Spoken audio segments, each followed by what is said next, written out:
La primera mesa de debate sobre las novedades del síndrome de las piernas inquietas, moderada por José Javier Oroz, y en la que participarán los doctores Celia García Malo, Francisco Segarra, Pablo Vicente Alba y Francisco Martínez Pérez.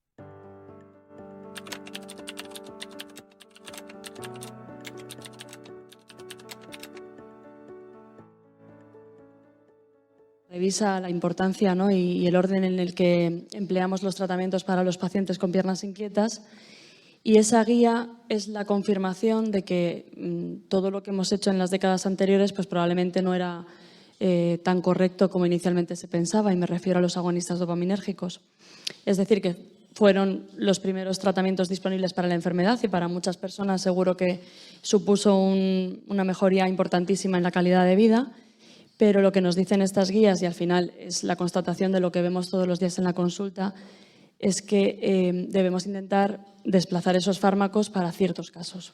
Y además me parece muy interesante cómo clasifica un poco los pacientes, ¿no? o cómo se presentan las piernas inquietas en las formas episódicas, que a lo mejor no necesitan tratamiento continuo, y esto es muy importante saberlo y decirlo a los pacientes, las formas que son crónicas o las formas refractarias.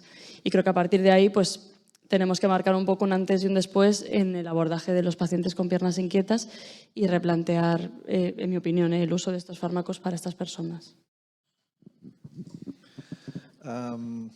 Yo no voy a hablar tanto de tratamientos, porque aquí tengo a los compañeros médicos, y de tratamientos farmacológicos, ellos son los que saben, y yo no lo plantearía tanto como novedad, pero sí que tengo la percepción en los pacientes que vemos, que además de los tratamientos farmacológicos que toman los pacientes, se están dejando un poquitín de lado todo lo que son las normas no farmacológicas. Me refiero a ejercicio físico, masajes, higiene del sueño, regularidad horaria. Y a mí me da la sensación que no es por falta de conocimiento, porque los pacientes eso ya lo saben, pero no lo aplican quizás o porque no encuentran el beneficio suficiente o porque no se les insiste suficiente. Porque creo que también es una parte muy importante, especialmente en estos casos que decía la compañera, de quizás casos más episódicos o casos no tan intensos. Está claro que los síndrome de piernas inquietas severos no queda más remedio que tomar fármacos, y a veces los fármacos son insuficientes. Yo insistiría mucho en esta parte más de higiene general, de estilo de vida, porque en este trastorno en concreto, en general en los trastornos del sueño, en el insomnio, pero en este caso en concreto yo creo que es muy importante, y mi percepción o nuestra percepción es que, bueno, parece que se está como otra vez dejando un poquitín de lado.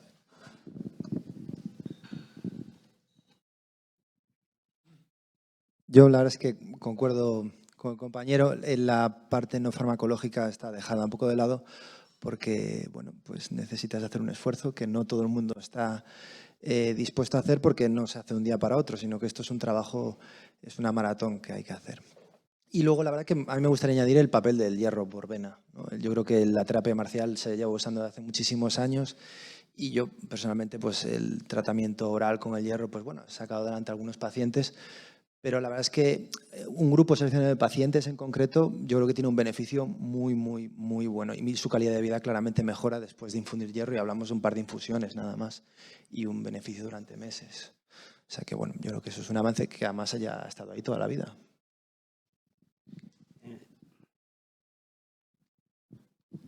Sí, para cambiar de un poco del tema que han comentado mis compañeros, pues también estamos en un punto en el que se empieza a hablar de otras técnicas, digamos, complementarias, que llegado en pacientes que están desesperados por la falta de resultados con los tratamientos habituales, pues esto abre una nueva ventana a la posibilidad de combinar tratamientos.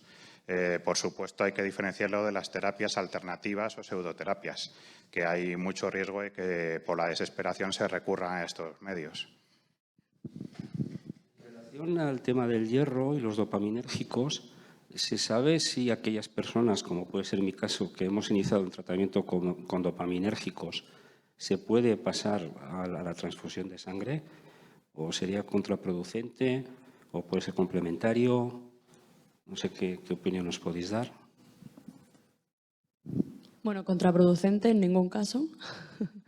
La terapia de hierro, como bien ha dicho mi compañero, tiene una serie de indicaciones, y cuando verdaderamente está indicada, pones el tratamiento, pues puedes conseguir un alivio de los síntomas X, ¿no? O sea, pues hay personas que pueden mejorar un 50%, personas un 20%, personas un 70%, y es una carta que siempre tienes que jugar. ¿Por qué? Pues porque a veces te abre la oportunidad de reducir la dosis de dopaminérgicos. Las personas que están tratadas con dopaminérgicos sufren una complicación con cierta frecuencia, que es el fenómeno de aumento, que debemos monitorizar los médicos que somos responsables de esos pacientes, porque el paciente a veces no sabe muy bien lo que le está pasando, si es la enfermedad que progresa, ¿no? Entonces, para eso estamos los neurólogos, ¿no? O los médicos que nos encargamos de vigilar a esos pacientes para detectar a tiempo el fenómeno de aumento. Y hoy en día hay otros tratamientos que son eficaces para piernas inquietas que debemos utilizar para poder ir reduciendo la dosis de dopaminérgicos y evitar que se desarrolle un fenómeno de aumento. Y básicamente tenemos la gabapentina, pregabalina y los opioides en dosis bajas. Hay nuevas investigaciones en otras dianas terapéuticas, lo cual, bueno, pues ojalá en el futuro podamos disponer de más arsenal terapéutico. En este pasado mes de junio, en la Universidad de Cambridge se publicó un estudio sobre genética.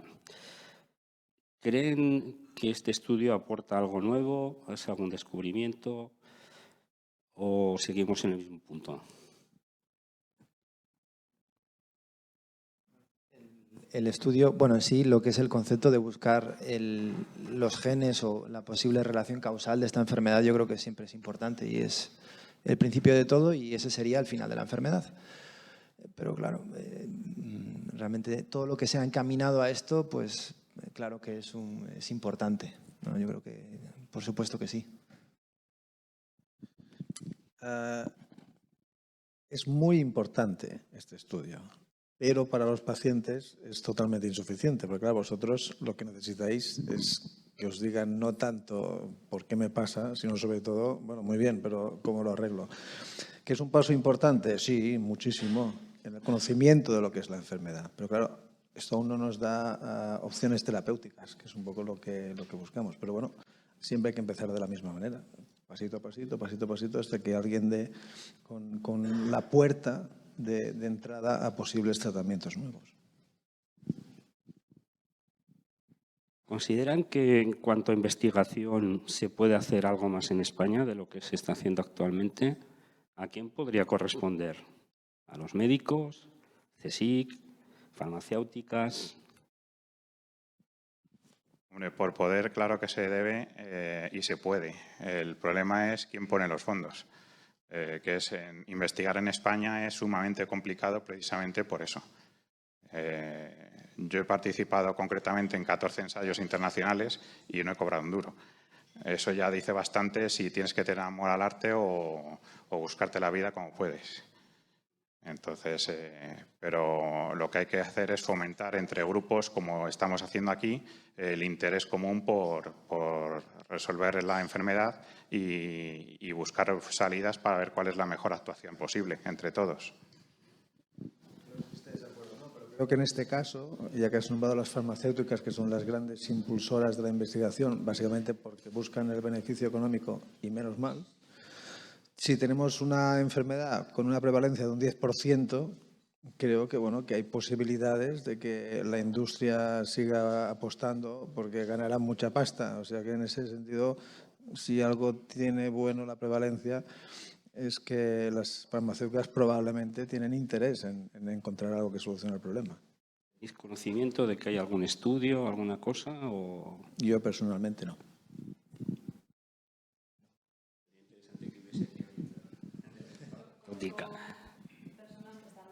Investigando algunos fármacos, ¿no? en uso pues, fuera de indicación en piernas inquietas, ¿no? Y tratando de probar si tiene un beneficio terapéutico, ¿no? Pero bueno, lo que sí que está claro es que AESPI hace una gran labor, ¿no? Tanto desde el punto de vista de la divulgación para pacientes, para unir a profesionales, y eso nos da un impulso, ¿no? Porque todo lo que podamos conseguir y todo lo que podamos proyectar, pues yo creo que va a ser fundamental. Aunque he dicho que iba a ser un debate abierto, sí que tenemos al doctor Martínez, que está aplicando una nueva terapia. Me gustaría que nos contase un poquito esta nueva terapia, en qué se trata, o sea, de qué se trata, qué resultados. Bueno, Bueno, la terapia en concreto es la estimulación magnética transcraneal repetitiva. No es que sea nueva, se lleva aplicando ya bastantes años. El problema es que hasta ahora los conocimientos sobre ella eran muy bajos. En los últimos tiempos se han hecho estudios más desarrollados con cada vez más pacientes y se ha visto que efectivamente es un tratamiento prometedor. Y estoy citando textualmente lo que dicen estos artículos. ¿Qué es? La estimulación magnética transcraneal repetitiva es una técnica de neuromodulación no invasiva. Este palabra tan raro, ¿qué quiere decir? Pues no invasivo es que, a diferencia de otras técnicas como se utilizan en el Parkinson y otras enfermedades, no es necesario aplicar una intervención quirúrgica para aplicar el electrodo, se aplica simplemente en el cuero cabelludo. Y lo de neuromodulación es que somos capaces de cambiar la función del cerebro y de las conexiones entre distintas áreas corticales para cambiar la función del cerebro. En el caso de las piernas inquietas, pues se ha visto en los últimos tiempos unos estudios bastante prometedores que lo que hacen es estimular en la zona del cerebro que precisamente controla el movimiento de las piernas. El problema de esta técnica, pues que son sesiones diarias. Entonces, para cuando el paciente viene de otra provincia, logísticamente eso puede ser una pega. La ventaja, pues que es una técnica complementaria. No es una técnica alternativa que sustituya a los tratamientos farmacológicos, no sustituye a la terapia cognitivo-conductual y además se puede combinar con otros protocolos de enfermedades o síntomas que se asocian en estos casos, como pueden ser los trastornos del estado de ánimo, la ansiedad, la depresión, que está más que demostrada su eficacia, o, por qué no, el dolor neuropático. Tiene un nivel de evidencia de nivel A muy alto y sabemos que las piernas inquietas y el dolor neuropático, aparte que tienen vías comunes son primos hermanos, muchas veces coexisten. Entonces, es una vía que es prometedora a la hora de aplicar. Bueno, nos han hablado de esta terapia del hierro. ¿Alguno de ustedes está aplicando alguna otra terapia que pueda considerarse innovadora o al menos diferente a los tratamientos habituales? La verdad es que no, porque aunque cuando estás delante del paciente, especialmente cuando el paciente no acaba de funcionar y los tratamientos farmacológicos no les funciona bien y siempre tienes la intención de proponer cosas, yo creo que también desde el punto de vista clínico, tanto a nivel médico como a nivel psicológico, que es más mi campo, hay que ser cautos. Y al paciente no le puedes vender motos. Al paciente hay que hablarle siempre de evidencia científica. Hay que explicarle que quizás no hay que estar encorsetado, pero siempre hay que actuar con rigor. Y si de momento no hay mucha alternativa, pues no la hay.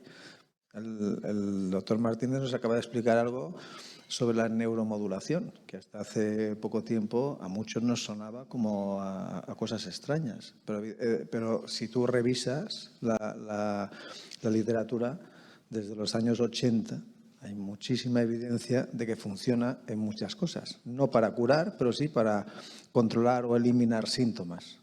Sí que hay evidencia científica de que en las piernas inquietas puede ser una terapia, él ha dicho, complementaria, y lo ha dicho con toda la intención.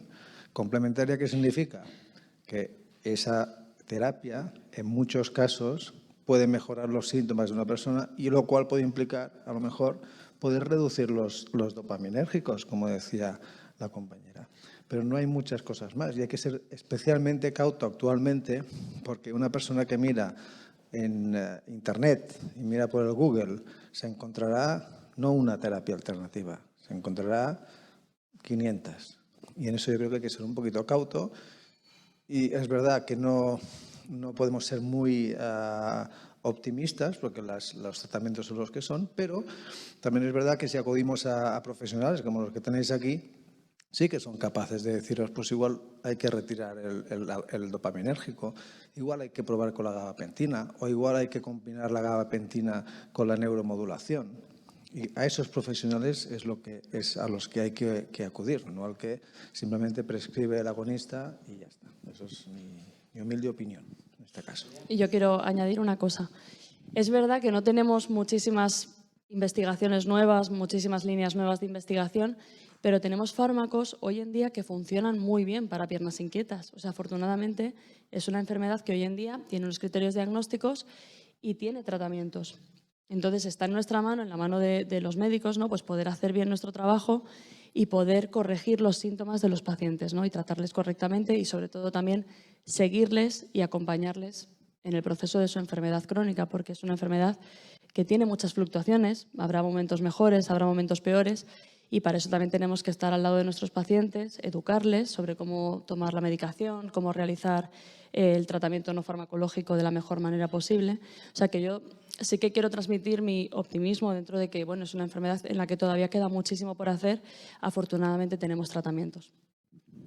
Yo aprovecho para hacer una pregunta a los expertos, si me permites. No sé si tenéis alguna experiencia con el daridorexan en pacientes con piernas inquietas. Si lo habéis utilizado en algunos, porque en algunos casos, bueno, pues aunque no les quitas los síntomas de piernas inquietas, algunos pacientes consiguen dormir. Yo no sé si vosotros esto lo veis también en casos así un poco descontrolados, si sería una buena opción apuntar por ahí o no. Yo lo he probado, o sea, lo he probado en algunos pacientes. Tengo, de hecho, un paciente que está con este tratamiento y está bien, o sea, está estable y está durmiendo, lo cual es fundamental. Pero también tengo otros pacientes en los que no ha sido superior a gabapentina o pregabalina. Así que tampoco puedo generalizar y yo por el momento prefiero optimizar los tratamientos que sí que hasta el momento sé que tienen una evidencia y demás. Y en casos en los que no tengo otras herramientas o en el caso de comorbilidades, por ejemplo, este paciente tiene otras enfermedades y tiene mucha polifarmacia, pues ahí también hay que hablar con el paciente y utilizar lo que buenamente puedas, ¿no? Para tratar de corregir el insomnio, que es uno de los síntomas peores de la enfermedad.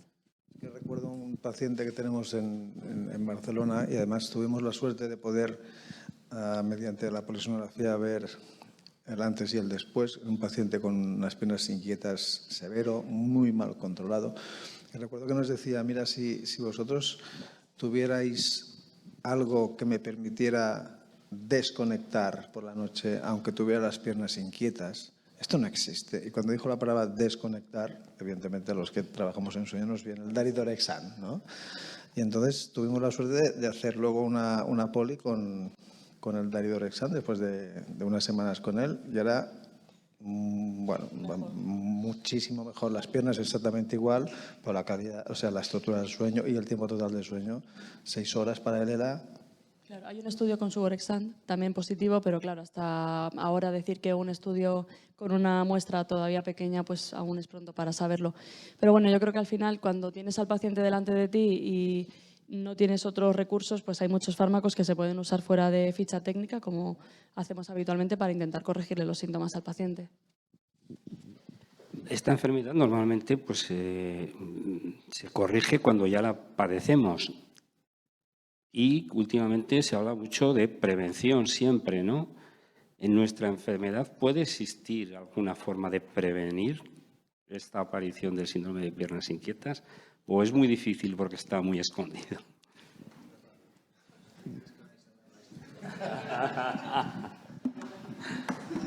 A ver, honradamente yo creo que lo que es prevenir la enfermedad, pues no se puede prevenir, no hay forma. O sea, podremos prevenir, una vez que sabemos que tiene enfermedad el paciente, diferentes situaciones que pueden agravar los síntomas de la enfermedad, ¿no? Pero yo creo que más allá de eso en este momento, pues no se puede, ¿no? Bueno, algunos de nuestros socios nos están trasladando consultas acerca del aceite CBD y otras presentaciones del cáñamo. ¿Me podrían decir qué opinión tienen al respecto? Si hay algo científicamente probado o son solo opiniones personales que, como decía antes el doctor, alguien ha encontrado por Google. Yo he visto que hay un par de estudios con un uso, me parece que era una muestra de pacientes como 14 o 10, muy poco. Es decir, que hasta este momento no hay evidencia suficiente como para recomendarlo, ni mucho menos. Yo tengo pacientes que vienen a la consulta y lo están tomando. En mi opinión, yo prefiero retirar ese principio y utilizar otros fármacos que sí conozco, que sí sé la dosis que llevan, la vida media, cómo se absorben, cómo se metabolizan, y lo considero más seguro y yo también me siento mucho más cómoda con ese tipo de tratamiento. Yo creo que también hay un concepto importante desde el otro lado de la mesa, y es que la idea sería que si utilizando las técnicas farmacológicas y no farmacológicas que han demostrado evidencia científica, tenemos tantos problemas para controlar la enfermedad como para ensayar con sustancias de las cuales no tenemos información. A nosotros nos cuesta mucho recomendar a un paciente: oiga, haga usted eso, o tome usted eso, o cómprese no sé qué máquina y enchúfesela en la cabeza cada noche, porque nos da mucho respeto, porque estamos hablando de bienestar, es cierto. También estamos hablando de salud. Y lo que decía la doctora tiene todo el sentido. Ha dicho textualmente, yo prefiero quitarle este principio activo, has dicho, bueno, activo no, activo lo he añadido yo, porque no sé exactamente lo que hace. O sea, en el fondo estás diciendo, bueno, vamos a ver si por la intención de mejorar unos síntomas vamos a generar otros problemas. Antes la doctora Celia nos hablaba del dopaminérgico, que ha sido un poquito pues el medicamento estrella, ¿no? Sobre todo inicialmente, y como decía yo, a mí me lo dieron y desde luego empecé a descansar, pero se habla mucho del efecto de aumento, es decir, se conoce algo de si se va a poder retirar ese medicamento, si ya los que hemos empezado con eso ya no hay vuelta atrás, o las terapias alternativas que nos comentaba Pablo, Fran. Yo creo que, bueno, el uso de los dopaminérgicos, ya os digo, ha sido un beneficio enorme para muchos pacientes, ¿no? Lo que ocurre es que al final, bueno, pues fueron los primeros medicamentos aprobados para esta enfermedad, se usaron mucho. Con el tiempo se ha visto que conducen a esta complicación, ¿no? No todo el mundo la presenta al mismo tiempo, es algo que se va desarrollando con el paso del tiempo, con la exposición a los fármacos, pero hoy en día sabemos que se pueden quitar. Se pueden quitar muy poco a poco y siempre que seas capaz de compensar los síntomas con otras cosas, ¿no? Pues véase el hierro intravenoso, hierro vía oral, otros tratamientos de los que disponemos para controlar la enfermedad. Lo que yo sí que creo es que afortunadamente ya las nuevas guías los dejan en un lugar mucho más relegado y que para esto también tenemos que hacer educación médica, ¿no? Y decir, ningún paciente puede empezar un tratamiento con agonistas hoy en día porque sabemos que al final esa complicación llega. ¿Que se puede revertir? Sí, se puede revertir, por supuesto, ¿no? Afortunadamente. Pero el proceso de quitar un dopaminérgico, yo siempre se lo explico a los pacientes, no es fácil. Es un tiempo en el que el paciente va a tener fluctuaciones, va a encontrarse peor. Finalmente, después de quitar el dopaminérgico, va a estar mucho mejor. Pero es un proceso de a lo mejor un mes, 2 meses, pues que no es agradable. Y ya por ir terminando un poquito, doctor Vicente o doctor Martínez, que igual son los que menos han participado, ¿qué consideran que desde AESPI podemos hacer para ayudar pues, a la divulgación, a la investigación, etcétera, pues, de esta enfermedad de Willis-Ekman? Bueno, yo creo que jornadas como esta pues, es una de las cosas más importantes, implicando al personal sanitario y a las autoridades para que sean conscientes de que pues, esta enfermedad existe, que la padece mucha gente y que su sufrimiento es importante, ¿no? Y ahí es donde que es donde gran parte falla el sistema, que es que no somos capaces de valorar el impacto que tiene en la vida esta enfermedad de los pacientes, ¿no? Pasa mucho en la consulta, llegan y te dicen que están mal, pero aquí nadie le valora, ¿no? Ese grado de ese impacto que tienen en sus vidas. Entonces yo creo que pues, este tipo de jornadas son maravillosas y os animo a seguir haciéndolas y que está todo muy bien, la verdad. Aparte de lo que ha dicho mi compañero, que estoy totalmente de acuerdo, es fundamental el trabajo en equipo. Entonces, la iniciativa que ha habido de promover un grupo de colaboradores de profesionales me ha parecido todo un acierto. Y por nuestra parte yo creo que estamos todos de acuerdo en que vamos a dar al máximo para potenciar el grupo y la ayuda a la asociación. Por otro lado, pues lo que se comentaba antes, investigar a veces requiere dinero. Y ahí los únicos que pueden aportar generalmente son los laboratorios. Los laboratorios suelen estar más interesados cuando es su fármaco el que entra en investigación. Habría que ver si están dispuestos a utilizar ese fármaco en combinación con otras cosas. Es todo hablarlo, pero sí, tanto la investigación como el trabajo en equipo es fundamental. Pues muchas gracias a los 4 y continuamos con la sesión.